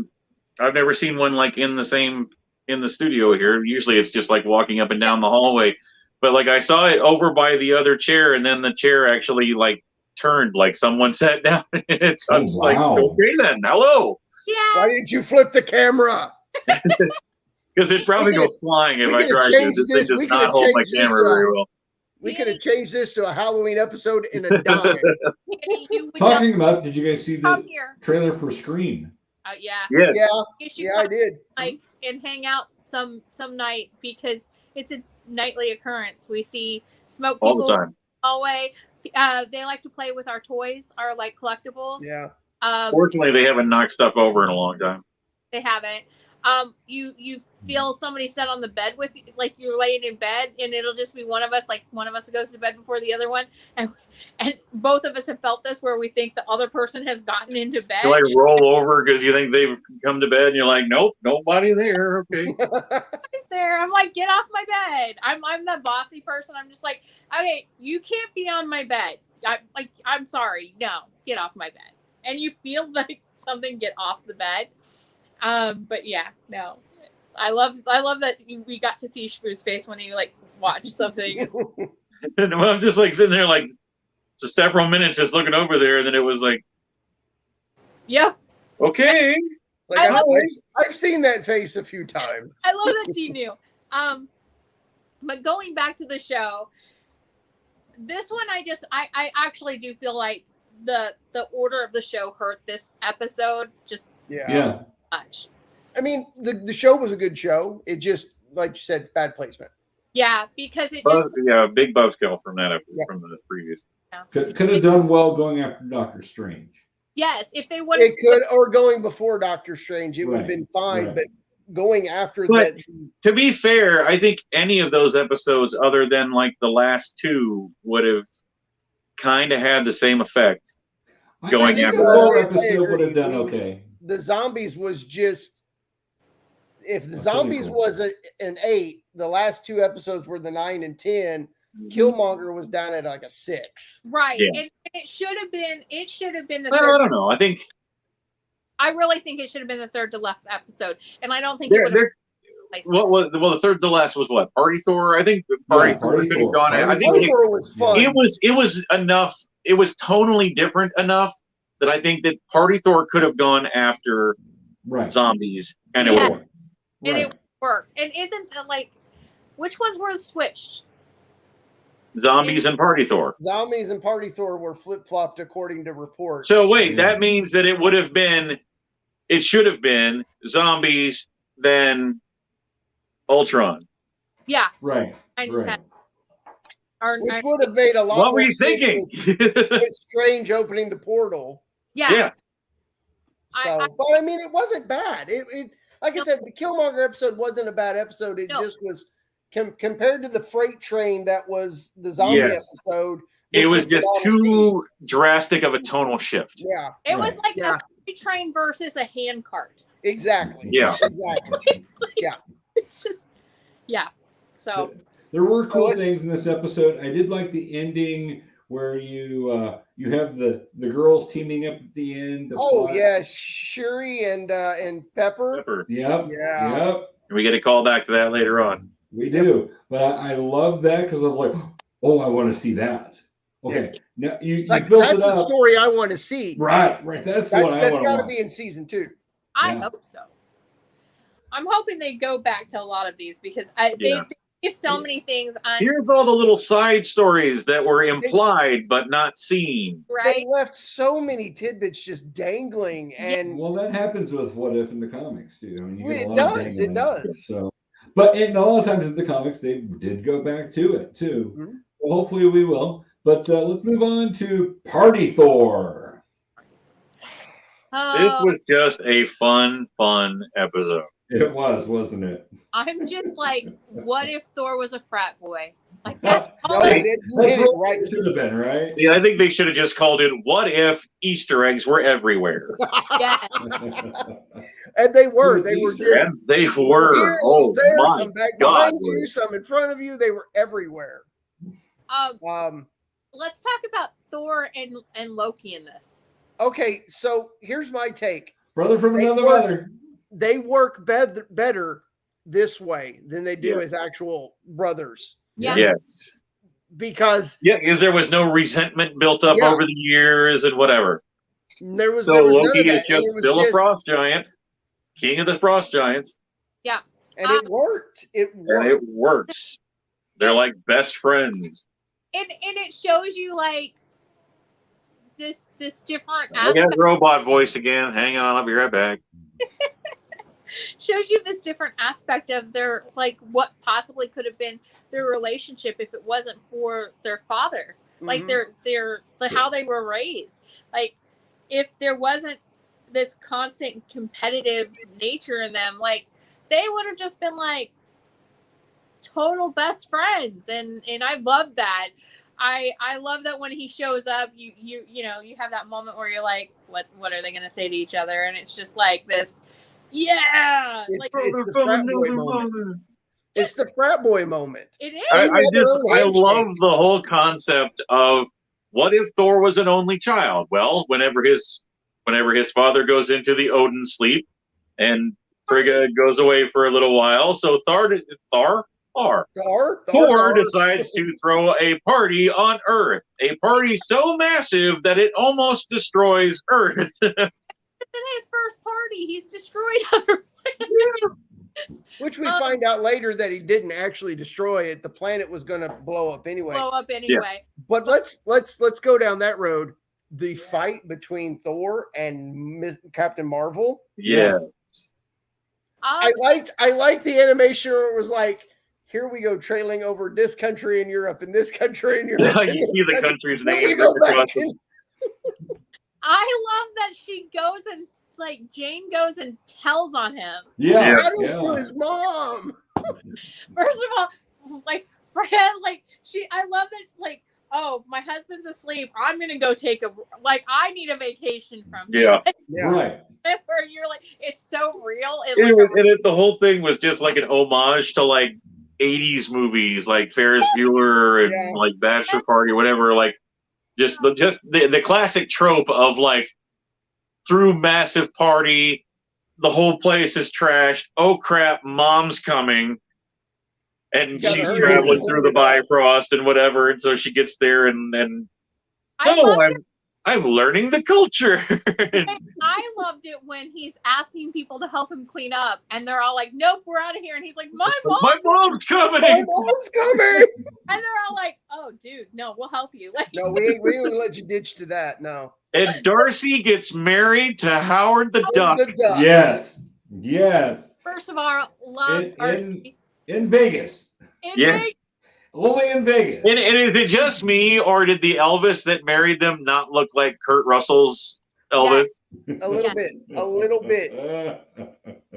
No, so what went on in the hotel room with like and you know, I mean, Rocket ended up there and all of the Fab Four. Yes.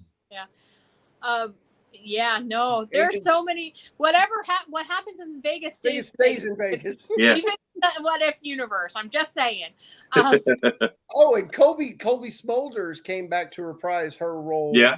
As Maria Hill. Maria Hill. Yeah. We were talking about people that came back. Coulson was in a few episodes too.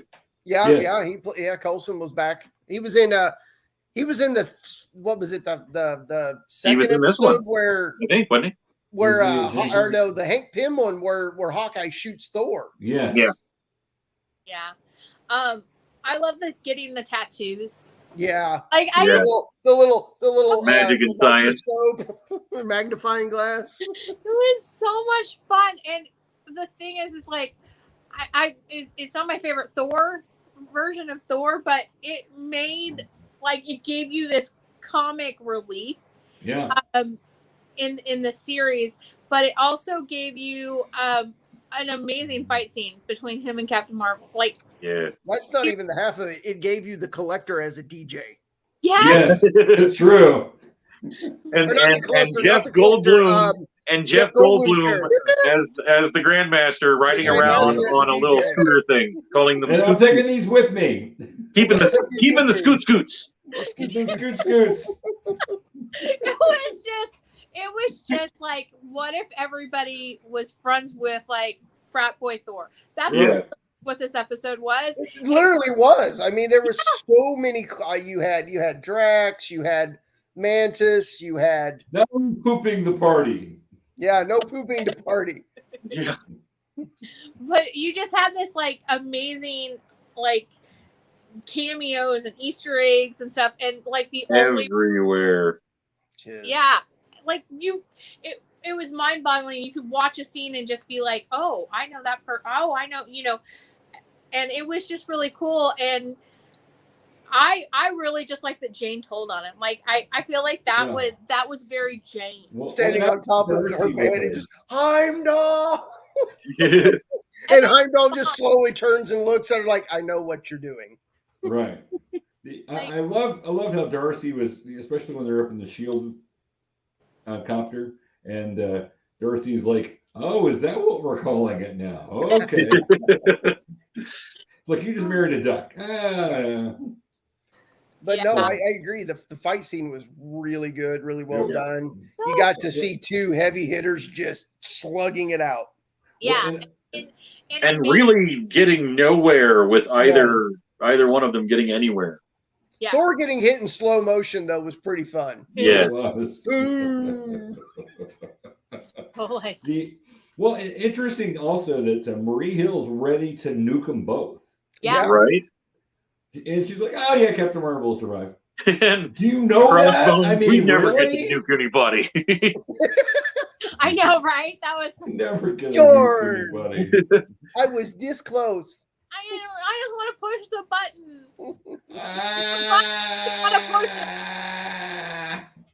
Right? But no, this was a fun.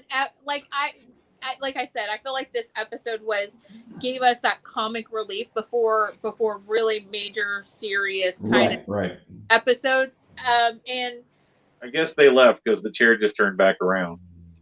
We weren't funny anymore. Shpoo. Next time, invite them to watch What If with you. Maybe they'll be able to chime in. Shpoo, you have to up your. I'll scoot over. You can hop on in here. They'll probably come in here now, so Probably. But I did like at the end when Uatu was doing his prose and it's like, oh, that's unexpected. Yeah. No, I this was a fun episode. So no, it was really, it made up a lot.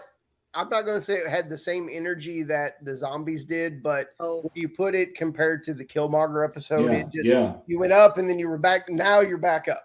Yeah, right. But up in a different way, like up in a different way. Yeah, right. Just totally in a lighthearted. Like the zombie episode, it was up because you were on the edge of your seat. Yes. This one was up because it was so just packed with good energy. Yeah, and good energy, like nuking people. Yeah, and it did have that like 80s teen movie. Oh yeah, it was totally a teen movie. Yeah. So I was waiting for Thor to break the fourth wall, a la Ferris Bueller. Right? That's all what it needed. Are you still here? Go home. Go home. What are you doing still here? that would have been beautiful. I would have loved that. That would have been amazing. Or something like, it wasn't even my best plan. Life moves pretty fast. Sometimes you got to drink beer and have a party. Oh my goodness. All right. Well, let's move on to episode 8 with Ultron. This version of Ultron. Oh my God. Is a 15 out of 10. Yeah. What if Ultron was successful in getting inside the Vision body and then collected the Infinity Stones? Yeah, you think Thanos is a badass with the Infinity Stones? Yeah. Well, no. what's great is like it starts off. He's just in the Vision body, and then Thanos shows up with the stones, and he's like, fascinating. Cuts him in half, right, and takes the stones. So the Prime Universe Vision is not nearly that badass. No. Well, but he's not being inhabited by Ultron either. Well, this is true. He's letting himself not press in nearly as hard. Just like Captain Marvel had said, she wasn't going full on out on Thor because they didn't want to hurt other people. This Vision doesn't have that. This Vision, I want to end people and create peace in our generation. Right, and his whole thing is the only way to create peace is just to eliminate everyone. You think Thanos is like, you're thinking, okay, he wants to eliminate like half of everything, to bring balance. This one is just like, in order to bring peace, nothing can exist. I'm the only thing that needs to be around. Yeah, we just need everything, and the fact that he, because he is Vision and Ultron and has all the stones, it's just this this beam that is amazingly powerful, and he senses, the Watcher, and he like at the end. Well, that doesn't happen to the end. But like initially, he's wiped out like most of the people on the planet. Yeah. You've got like he has his army. You've got like a Black Widow and Hawkeye are like the only couple people that are left. So they form this plan. Of course, Ultron's got all of his, his Ultron bots. So the big plan is, well, let's go find Zoloff. Arnim Zola, and we will upload him to this kind of this arrow that Hawkeye has that's very similar to the one that like put the virus in the Hawkeye's USB helicarrier thing. Yeah. Yeah. And then we will upload Arnim Zola into Ultron like a virus. And speaking of robots, I have robot voice again. I mean, let's be honest. What could go wrong with that? Right, exactly, right. Let's give one of the worst homicidal maniacs in the MCU complete access to one of the most powerful beings in the known. And like, I loved that this episode is the first episode, not quite where you had the Watcher interfere, but you could sense that he was almost ready to interfere. Don't stop, They're looking for the files on Arnim Zola. He's like, it's right there. It's right there. It's right there. Don't put it down. Go back. Yeah. And it's just that moment where you sense that he he now realizes the threat that is potentially coming. And then that's the moment where you realize, oh, this is going to be the threat in this, right.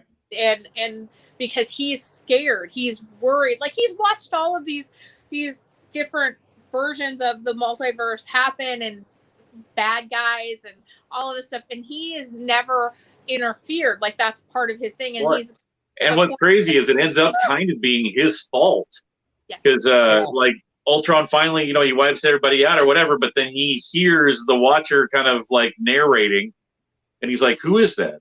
Where are you?" And he's like, "Oh, there are other realities. Interesting." And he finds him.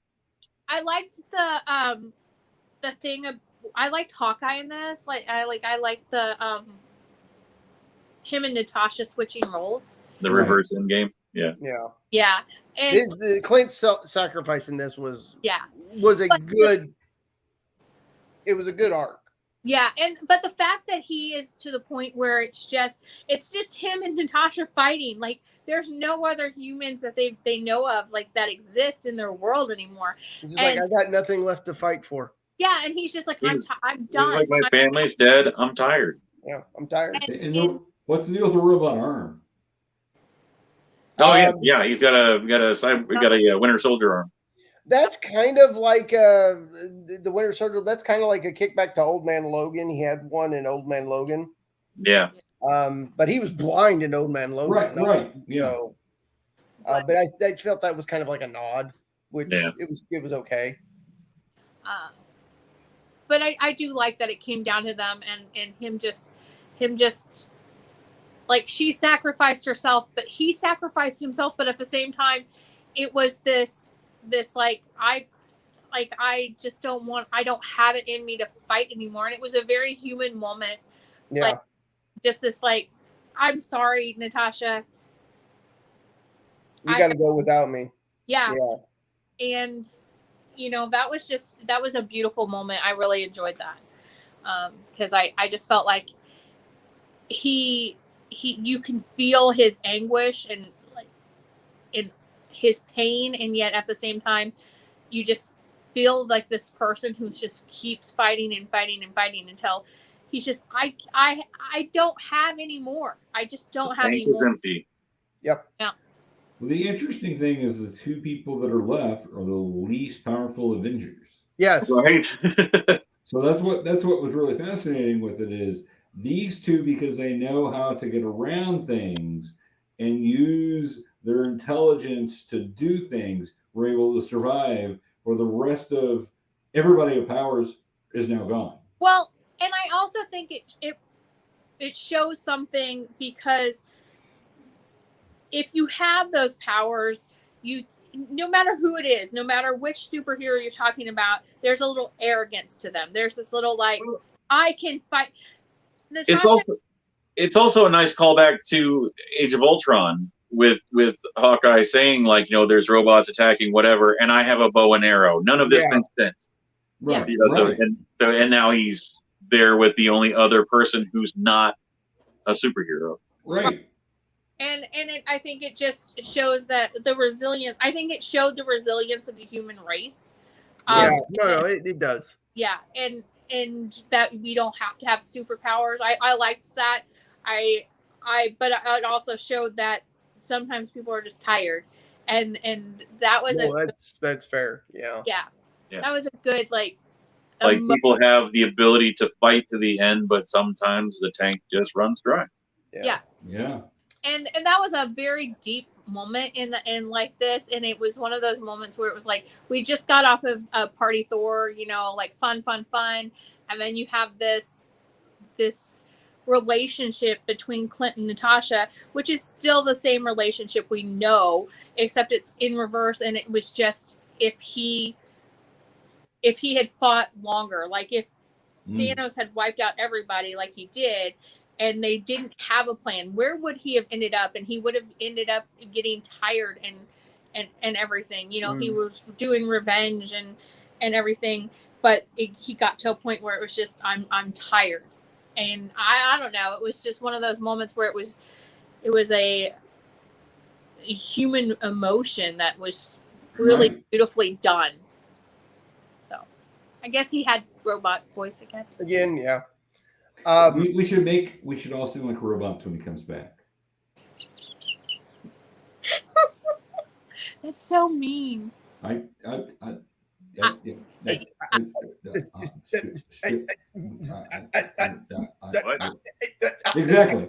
I missed something apparently. We're doing a robot voice for you to see if you would. No, it sounds like if you were to put like, if you took a robot, talks in like a very metallic voice and stuck it underwater, everybody starts sounding like that.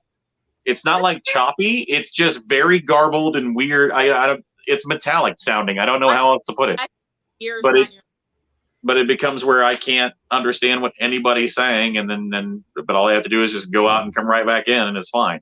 That's your ghost trying to talk to you. It probably is. It's the ghost. Yeah. It may be, because there's times it doesn't do it, and then times it usually only does it like maybe once, maybe twice per episode. But that's like the fourth time now. It is. Can we talk about the fight between Ultron and the Watcher? Yeah. Talk how powerful the Watcher is. Well, that doesn't happen to episode 9, but we can flip over to that. Yeah. So, which I mean, it leads right into it. So we're pretty much there. Right into it. It does. It's part 2. Yeah. So, and this is the one that's part 2. It's like Ultron senses the Watcher, knows he's there, and then finds him. Right. Well, how many realities did he have to go through before he found the in between? Right. Well, and he's going through them and wiping them out at the same, wiping out like all bionic, life throughout. Yeah, you've got a being that not only has all of the stones, but like knows how to use them. Right. Fighting Uatu, and Uatu not only holds his own, but gets his licks in. So I'm wondering if Danny is getting ready to say what we said when we watched this. I guarantee you I am, and it goes back to something that was said in Loki series. Loki, yes. How are the stones working? Right. Yes. Because Loki, in the Loki series, if you guys haven't watched, when the stones move from one reality to another, they stop working. I have an answer for that. What if they did? Well, but the Infinity Stones are really honestly one of the constants across all of Marvel's universe is that you can't take one from one reality to the other. Say you can't take the stones from 616 universe and take them over to the 1492 universe. It doesn't work. I wonder if it had to do with, because the Watcher he's technically outside of time, outside of space, outside of existence, basically just watching. Okay. I wonder if it's because he passed through that between point. There's countless videos on YouTube explaining how they worked, but no one has officially said as far as I know. That was actually the issue when we were watching it. Both Shpoo and I were like, how did they still work? Because they made a huge deal of it in Loki. Like the people have like Infinity Stones just laying around the office, using them as paperweights. Like they were just nothing. Well, it wasn't even that. It was even in Endgame, the Ancient One even said they only work in the here and now. Yeah. So actually, wait, maybe I have a theory, and I may have actually, what I jokingly said a minute ago may actually be backwards, because in Loki, the TVA is completely outside of time and space. Yes. Right. So they don't work. And that was with the sacred timeline. So with one sacred timeline coming outside of the sacred timeline, you're basically nowhere. So they don't work. However, that show ends with the multiverse splitting off, hence the Watcher being able to say, what if? Let's take a look at some of these other multiverses that have suddenly popped back up. Mm-hmm. So that's how we didn't have a multiverse. It's not it works in the premise of the story, and it works well. And it's one of those, here's the power of plot. Right. You know, but as far as I think it could very simply accuracy, be boiled it's a down to the stretch. fact that when it happened to Loki, it was because there was no multiverse, and when it happened to Ultron, there was. Yeah. Well, and I'll be honest, I always thought in Loki those weren't the real Infinity Stones. One, because there were multiple ones there, and if you're only having one sacred timeline, you're going to prevent the other ones from ever coming around. But two, But it was people were trying to fake. create a branch timeline off of the sacred timeline. So they were creating a new timeline. I And then that understand timeline immediately gets erased. So if it had not been erased, it would have continued to work. But now it's in this new existence that immediately becomes erased. So it's now the timeline in which they should have existed no longer exists. Therefore, the stone is no. With Loki, does that timeline actually get erased? Did the end of Loki actually split off and make the multiverse, or is that just when they saw it? Because there are other Lokis, there are other things already, there are other universes already, and they established that.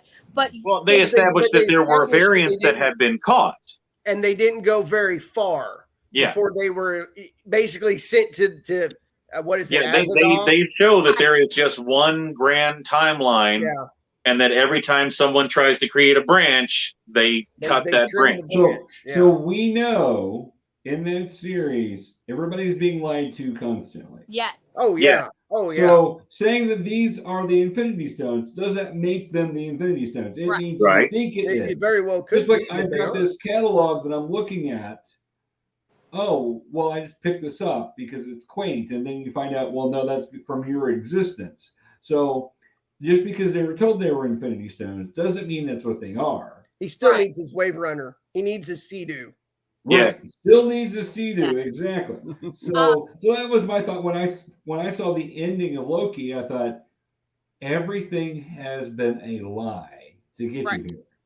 So those Infinity Stones very well could just be a lie. They're just pretty fakes because we know what the Infinity Stones look like, and those are just fakes. I don't know. That was my theory. Could be. It could be any number of things. It could be any number of things, yeah.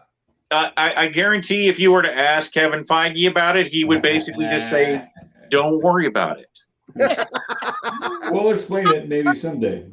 What if the Infinity Stones worked everywhere? Which did lead to a huge and amazing fight, and I loved it. Yeah. We got our confirmed second Star Wars Easter egg in this episode.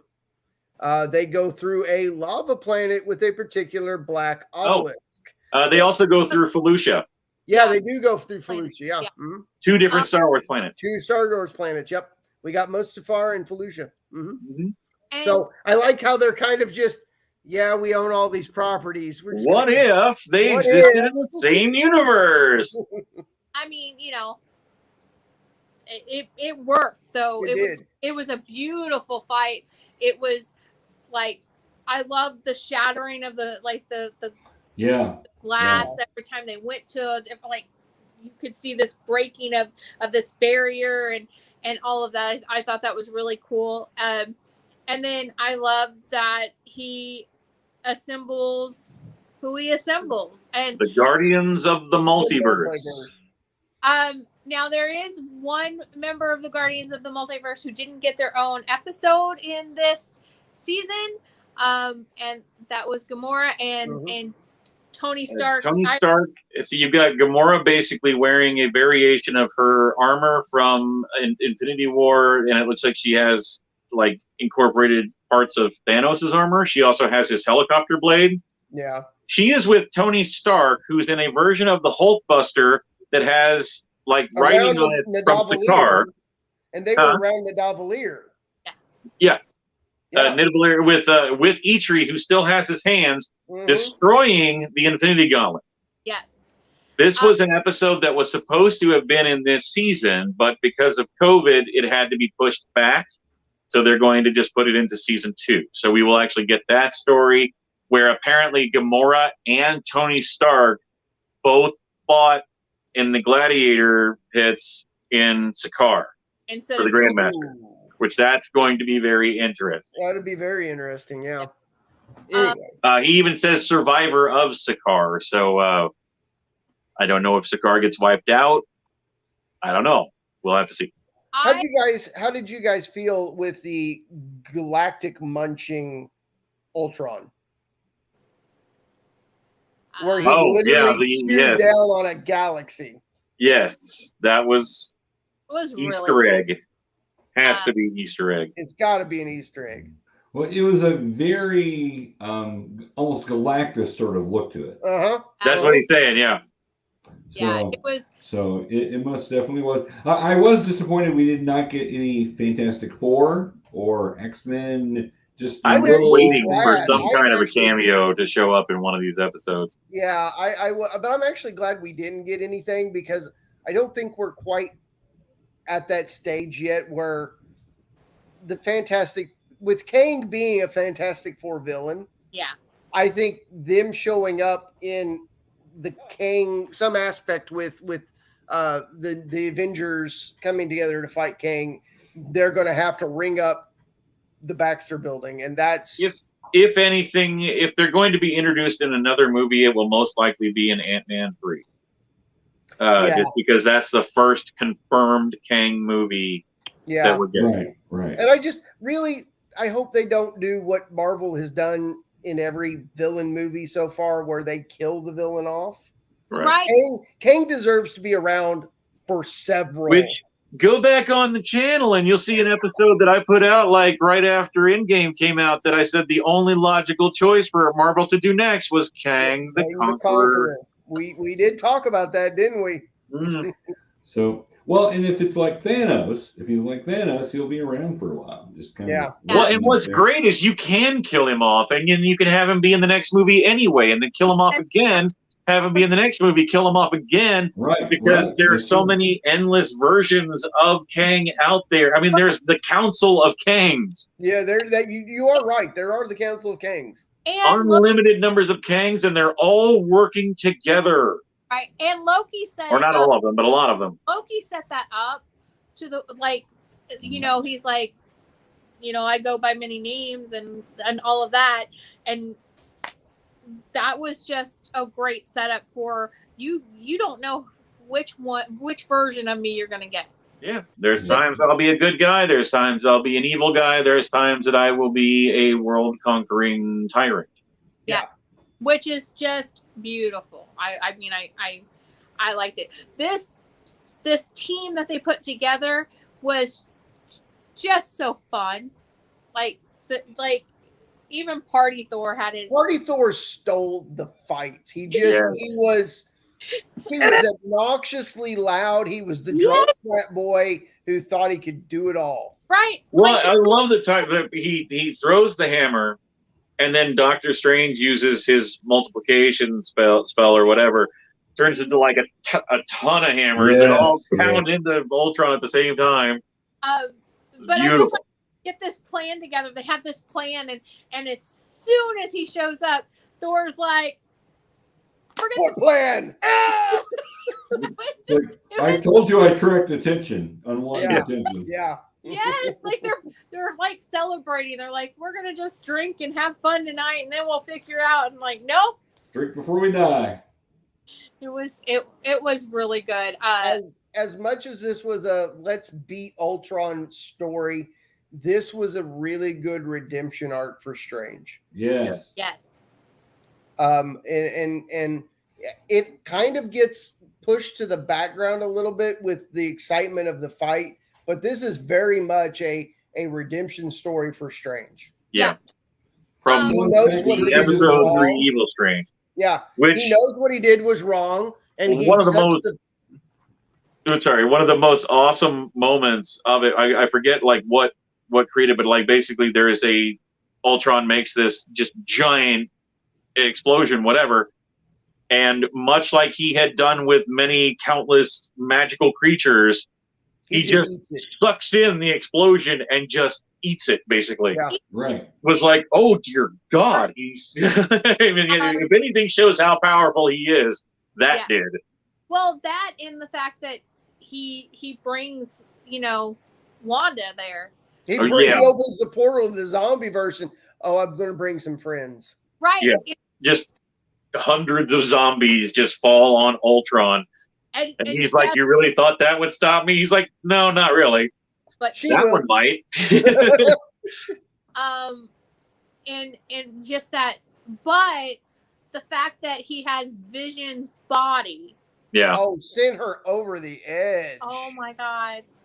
It was just that moment where it's like you don't know how she's going to react to it. Because like Shpoo said earlier in the zombie episode, they're very aware of things. They're just zombies. So she's aware of who Vision is. It's not like she's forgotten him. I feel that fight went too quick. Yeah, I was about to say, like, and that was probably the biggest moment where the fact that this is a 30-minute show really came into play, because you're like, oh my God, Zombie Wanda just showed. Oh, never mind. Keep going. A lot more back and forth between those two. But it was just a really cool moment, and it was. I loved Strange when he was like just look at her, like it was that. This is nothing. You didn't see her. But then they finally managed to get the Soul Stone away from him. Yeah. So they weaken him considerably. And of course that gets batted around all over the place. But so that was almost kind of Buster Keaton-ish. Yeah. Because the stone would get kicked around here, then somebody would, oh, there it is. Oh no, it's back over. Well, I love the fact. I actually thought it was really cool. Was like for a very for quite a few minutes, like you can tell that the fight's still happening, but they just follow the stone that's just on the ground getting kicked around, and you can hear everything happening around, but all you see is feet. And that's why I said it's a very Buster Keaton-ish type moment. What was that? You know the rest of the world's falling apart. Oh, it's about to go out again. What'd you say, Professor? I just said it's very Guardians of the Galaxy like. It was. Oh yeah. I mean, I thought that really played to that. You know, it is Strange who also talks the Watcher into actually acting rather than being on the sidelines just watching. He's like, "Are you finally decided this time?" I like that. I like that the Watcher goes to the pocket universe, and talks to Strange. It shows the fact that these are secret in the multiverse. These are secret little spots that are not connected to anything else. I think that showed that in a really cool way. And at the end of it, I think it emphasized it to where I think that they're going to be important in what's happening next in the MCU. Because they emphasized it so much. I would be very surprised if we don't see Dark Doctor Strange show up in Multiverse of Madness. I'll be shocked. So in some way or some incarnation, he almost has to.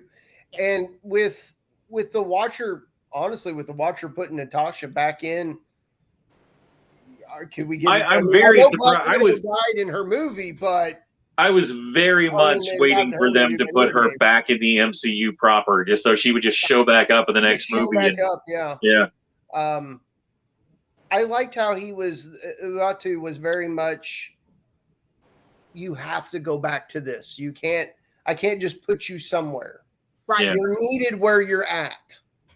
But then he breaks his rule with Natasha. With Natasha. Yeah. They've lost their Black Widow, so we're there. We're going to put you there. She had nothing to go back to. It was like, well, I can put you back on this world and you can be the only person living, I guess. Yeah. Or I can just put you back in a world that lost theirs already. Exactly.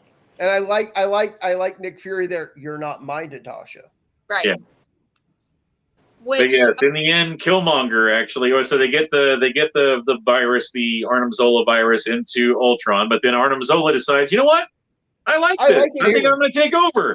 So we finally get the mechanical suit Arnim Zola face in the chest thing from the comics. I was like, oh.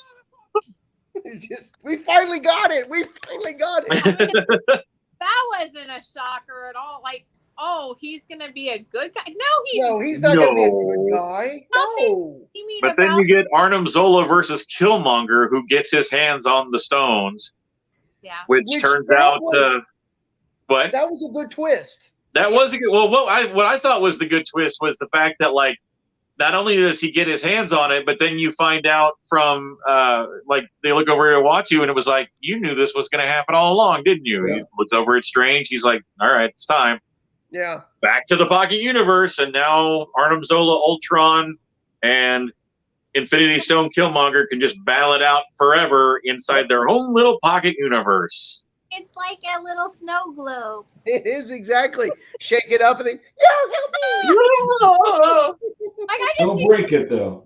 Don't break it. Strange getting bored one day and going. But at least if they break it, they're in Strange's collapsed universe. So it's like a safe. So they are literally in a Pocket Universe that is inside of another Pocket Universe that is inside of a void of nothing. Yeah. Which and Strange can make as many Pocket Universes as he wants to shove that a little further down. Yeah. Yeah. But that was D&D, such a beautiful thing. But no, it does not work in D&D. You were absolutely right, Professor. Yeah. But that's bad. You start shoving things into other universes, bad things happen. But just the fact that now Doctor Strange, who has redeemed himself in a way, because he has swallowed all of these things, and he has now become the watcher of this moment. He has to be the protector of this moment. That's now his journey and his it's a good penance. It's you did this, you destroyed all of this. Yes. This is now effectively your hell. Your eternity is your task with keeping this universe safe. So my question when he's there and the Watcher, is introduced us to all these multiverses, and we're getting all these movies, and we're going to get this second season.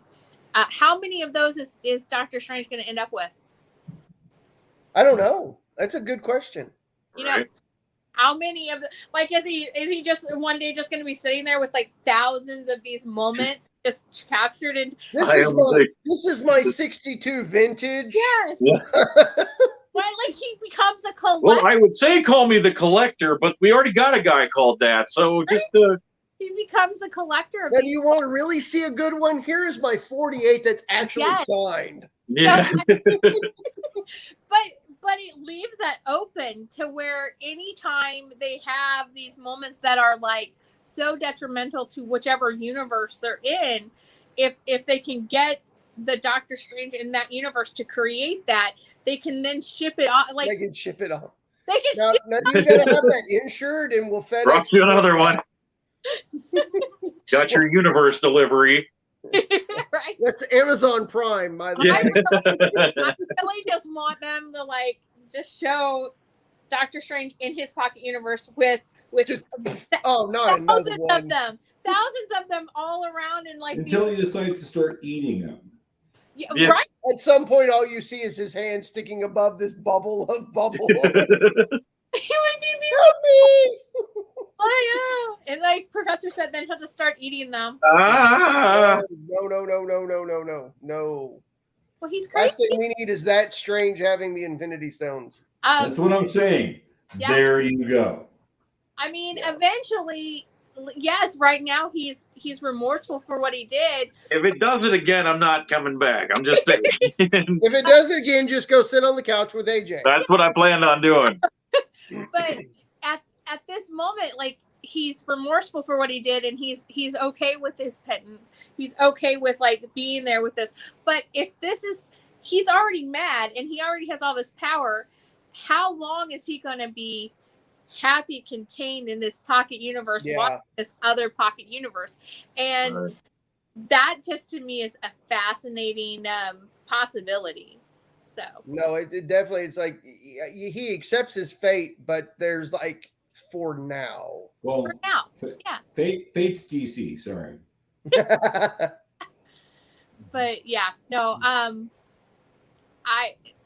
Because of the Doctor Strange episode, I know Shpoo had issues with it and stuff, but it comes back in this episode, and you understand so much because without having love and having that empathy for people that he then gets back to a little bit, you wouldn't have this Doctor Strange doing this. No, you wouldn't. And that's what made it very much. Yeah, this was the big bad fight. This was the drawn out fight, but this was hands down Strange's redemption story. Right. Yeah. Most definitely. Yeah. Most definitely. Well, guys, I think, we are now at 2 hours. So I think it's time for us to wrap up. Thank you guys for watching. Do want to mention before we go, though, for those that were watching last week where we talked about the website having some issues, we're up and functioning fully. It is set as it being fully secure when you go there. Should be that way forever since I paid extra money for it to be the forever plan. So, that way I don't have to mess with it again. I forgot to renew. Happens. Well, it was supposed to auto renew. Yeah, I know, but you know how that works. They never do. They do it when you don't want them to, but they never do it when they're supposed to. Exactly. So anyway, but we've got that settled. That won't be an issue going forward. We will be posting some stuff on social media because social media is now working with our site again where it's not kind of blocking us anymore. So there'll be some things that have been on the site since that happened that we want to get out there for everybody to see. So that'll be coming out along with our usual updates, but it should be back to normal.